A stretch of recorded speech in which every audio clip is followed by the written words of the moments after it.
Good morning mga ka-foodie! Sino ang may sabi sa inyo na ang hotdog ay pwede lang na iprito or steam?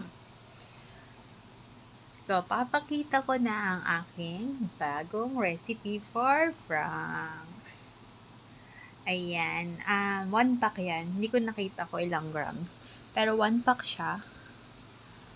Siguro mga 200 grams. Mga ganun. Hiniwa ko siya ng ganyan, manipis. Ganyan lang kasimple. Medyo matagal lang maghiwa, nakakainit. Tapos, isusutay natin siya para maging brownish or medyo crispy. Pag hindi kasi siya medyo crispy, maglalambot.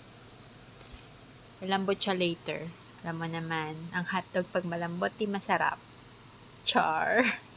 So, ayun. Naghiwa na ako dito ng carrots, bell pepper, and garlic. Yes, hindi ko siya ginisa. Ginanyan ko lang siya. Inuna ko yung Franks. Then, sinunod ko na yung garlic and vegetable later. Tapos, for tasting, nilagyan ko lang siya ng salt and black pepper. And some chili flakes. Ganun lang kasimple. Ubos, sarap. Happy na naman si Tami. Ayun.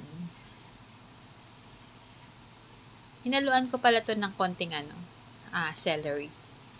Para may iba-iba namang lasa. Ayan na, ganyan lang kasimple. May food ka na, o diba? Chili flakes, salt, and black pepper lang ang pinanlasa ko sa kanya. Ganun lang kasimple. May breakfast ka na. So, kung nag-iisa ka sa abroad, huwag mo lang prito yung hotdog mo. Masyadong plain. Yan. Pwede na siyang i-pair sa white rice or kubus or parata. Depende na sa'yo. So, ganyan lang siya. Hindi mo siya dapat lagyan ng sauce kasi lalambot siya. Ang hotdog pa naman pag malambot parang lasang harina. So, yun lang mga ka-foodie. Thank you so much. Keep safe and be happy.